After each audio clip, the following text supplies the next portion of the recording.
Hey friends, my name is Ankit Verma और आज हम C++ का एक प्रोग्राम डिस्कस करने जा रहे हैं जिसका नाम है program to print Fibonacci series. मतलब हमें फिबोनाची सीरीज को प्रिंट कराना है। सबसे पहले ये समझते हैं कि फिबोनाची सीरीज होती क्या है। सपोज करते हैं कि हमने कोई दो नंबर ले लिए, सबसे पहले 0 ले लिया और 1 ले लिया।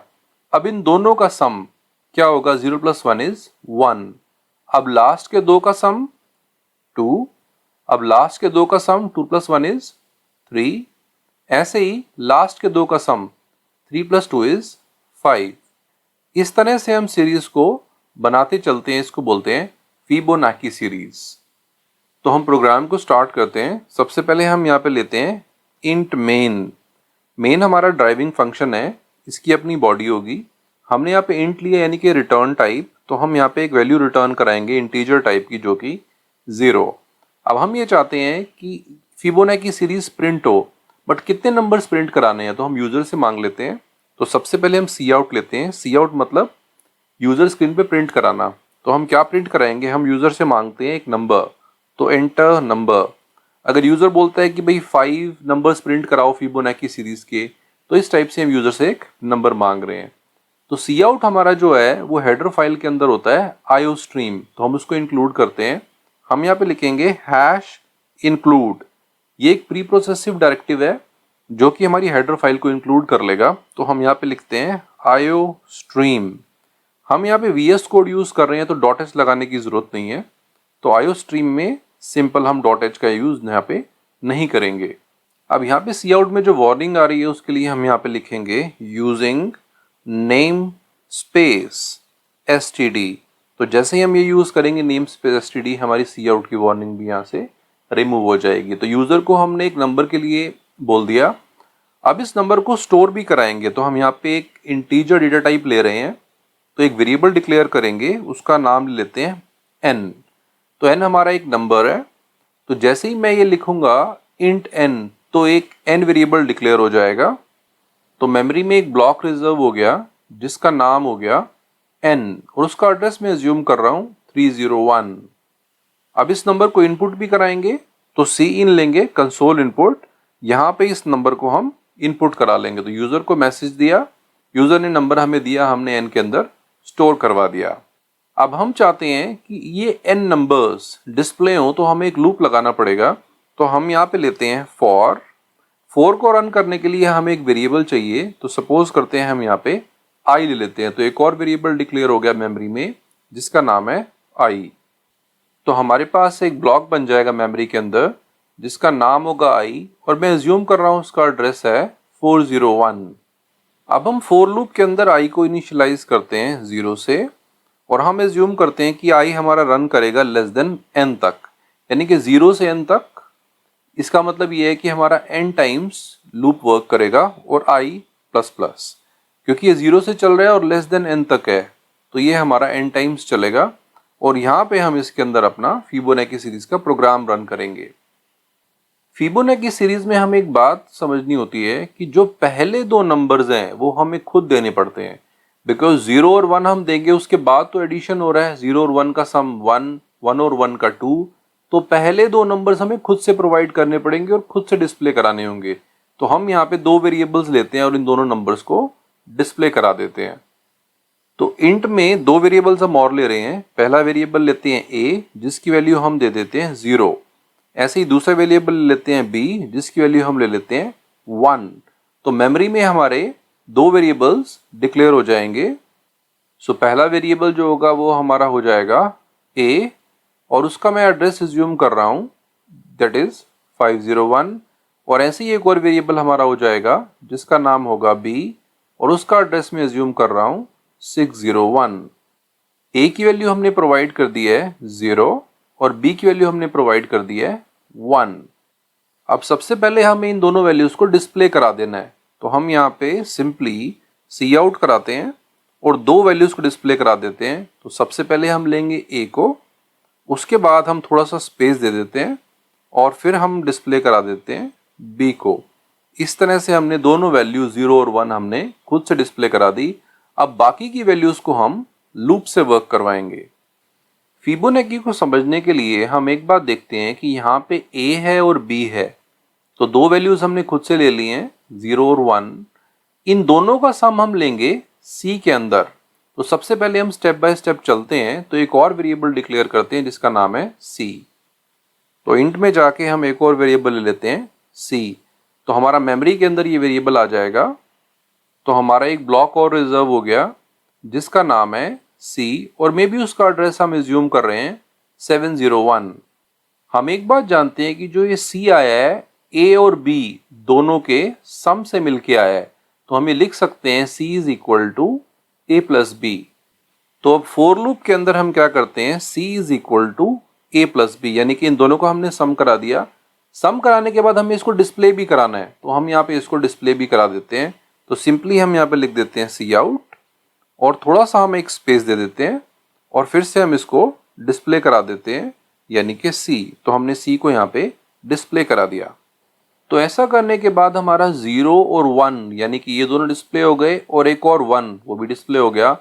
अब जब दोबारा से फोर लूप हमारा वर्क करेगा तो हमें क्या करवाना है, हमें A और B इनको मानना है, और इन दोनों का सम यहाँ पे कराना है। तो हम देख सकते हैं कि जो B की वैल्यू A में चली गई, C की वैल्यू B में चली गई, और C हमारा जो है इन दोनों का दोबारा से सम हो जाएगा। तो हमें ये वैल्यूज को चेंज कर देना है। तो यहाँ फोर लूप के अंदर हम मेंशन करेंगे A is equal to B, यानी कि B की जो वैल्यू थी वो A में चली गई, और उसके बाद हम लिख रहे हैं B is equal to C, यानी कि जो C की वैल्यू है हमारी वो B में चली गई। और जब लूप दोबारा से वर्क करेगा तो C दोबारा से यहाँ पे A प्लस B यानी कि इन दोनों का सम हो जाएगा। इस तरह से जब अगली बार लूप वर्क करेगा तो यहाँ पे A और B ये बन जाएंगे, और C हमारा नेक्स्ट हो जाएगा जो कि इन दोनों का सम हो जाएगा। इस तरह से लूप वर्क करता जाएगा और हमारी फिबोनाची सीरीज बनती चली जाएगी। तो हम एक बार इस प्रोग्राम को चेक कर लेते हैं। तो हम यहाँ पे प्रोग्राम को रन कर रहे हैं कोड रनर में। यहाँ पे हम देख सकते हैं कि ये बोल रहा है एंटर नंबर। तो ये प्रोग्राम जैसे ही रन हुआ एंटर नंबर यहाँ पे आ गया। मैं सपोज करता हूँ मुझे 5 नंबर्स प्रिंट कराने हैं, तो मैं यहाँ पे एंटर कर रहा हूँ। आप देख सकते हो यहाँ पे 0 1 उनका सम 1, फिर उन दोनों का 2, इन दोनों का 3, देन अगेन 2 का 5, देन 8। कितने नंबर्स आए हैं हमारे पास यहाँ पे 1 2 3 4 5 6 7। नंबर यूजर ने बोला 5, बट यहाँ पे 7 नंबर्स आ रहे हैं। रीजन क्या है, लूप तो 5 टाइम्स चल रहा है, लेकिन दो नंबर हम ऑलरेडी यहाँ पे डिस्प्ले करा चुके हैं, A और B। तो A और B हम ऑलरेडी डिस्प्ले करा चुके हैं, इसलिए ये दो प्लस में 5, ये लूप 7 नंबर्स हमारे आ रहे हैं। तो हम यहाँ पे एक काम और कर सकते हैं, यहाँ पे हम n-2 कर देते हैं, क्योंकि A और B तो हम ऑलरेडी डिस्प्ले करा चुके हैं। 0 1 ऑलरेडी हमने डिस्प्ले करा दिया। उसके बाद हमें रिमेनिंग नंबर डालने हैं। तो इसको हम एक बार रन करेंगे तो हमारी जो आउटपुट है वो परफेक्ट हो जाएगी, यानी कि सिर्फ 5 नंबर आएंगे। तो एक बार दोबारा से हम इस कोड को रन करते हैं। अभी हमसे नंबर डिमांड कर रहा है एंटर नंबर। मैंने यहाँ पे 5 डाला, और आप देख सकते हो कि यहाँ पे सिर्फ 5 नंबर्स आ रहे हैं। 0 1 उन दोनों का सम 1, इन दोनों का सम 2, इन दोनों का सम 3, और टोटल कितने नंबर्स हैं 1 2 3 4 5। तो 5 नंबर्स आ रहे हैं। हम एक बार देखते हैं कि ये प्रोग्राम वर्क कैसे कर रहा है। तो जैसे ही मेन प्रोग्राम रन हुआ, मेन प्रोग्राम के रन होते ही NIABC ये सारे के सारे वेरिएबल्स डिक्लेयर हो गए। A की वैल्यू 0 हो गई और B की वैल्यू 1 हो गई। उसके बाद यूजर की स्क्रीन पे मैसेज आया एंटर नंबर। एंटर नंबर आते ही यूजर ने यहाँ पे 5 एंटर कर दिया, और N के अंदर हमारा जो वैल्यू चली गई जो कि थी 5। मतलब यूजर चाहता है कि 5 नंबर्स आए जो कि फिबोनाची सीरीज में आए। जैसा कि हम जानते हैं फिबोनाची सीरीज में पहले दो नंबर्स हमें खुद डिस्प्ले कराने पड़ते हैं। तो A और B एक स्पेस के साथ हम डिस्प्ले करा रहे हैं। A की वैल्यू हमारी है 0 और B की वैल्यू है 1। तो यहाँ पे 0 और 1 ये दोनों डिस्प्ले हो गए। अब इसके बाद हमने एक फोर लूप ले लिया रिमेनिंग के लिए। तो हमने I को यहाँ पे 0 से इनिशियलाइज कर दिया, तो I हमारा 0 हो गया। I हमारा कब तक चलेगा, लेस देन n-2। देखो हमारा n है 5, n-2 यानी कि 5-2 जो कि हो गया 3। तो लेस देन 3 तक चलेगा। लेस देन 3 तक क्यों चलेगा, रीजन ये है कि दो नंबर हम ऑलरेडी डिस्प्ले करा चुके हैं। तो बाकी रिमेनिंग हमारे रह गए हैं लेस देन 3। तो लेस देन 3 है 0, परफेक्ट। नीचे आएंगे, यहाँ पे c is equal to a plus B. हम जानते हैं a और b यानी कि 0 प्लस 1, तो क्या वैल्यू हो गई 1। तो c के अंदर हम वैल्यू डाल देंगे 1 और डिस्प्ले करा देंगे c को। तो c को हम डिस्प्ले कराएंगे, हम देख सकते हैं यहाँ पे दोबारा से 1 आ गया। उसके बाद b की वैल्यू को हम डाल रहे हैं a के अंदर। तो b की वैल्यू को हमने डाला a के अंदर, वैल्यू अपडेट हो गई। और c की वैल्यू को हमने डाला b के अंदर, तो c की वैल्यू भी b में चली गई, वैल्यू अपडेट हो गई। लूप वापस जाएगा और i की वैल्यू हो जाएगी इंक्रीमेंट। तो i की नई वैल्यू हो गई 1। जैसे ही i की वैल्यू 1 होगी, ये दोबारा से चेक करेगा क्या 1 लेस देन 3 है, परफेक्ट। दोबारा से c क्या करेगा, a और b को ऐड कर देगा और a और b को ऐड करेंगे 1 और 1, दोनों का क्या सम होगा 2। तो c की वैल्यू हो गई 2 और हमने डिस्प्ले करा दिया 2 को। देखो यहाँ पे 2 भी आ गया। फिर से हम इन दोनों को आगे शिफ्ट कर देंगे, b की वैल्यू को a में डालेंगे। तो b की वैल्यू जो कि 1 है a में चली गई, वैल्यू अपडेट।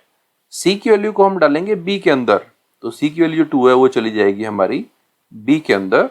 अब दोबारा से ये लूप वापस जाएगा और यहाँ पे फिर से ये इंक्रीमेंट हो जाएगा i प्लस प्लस।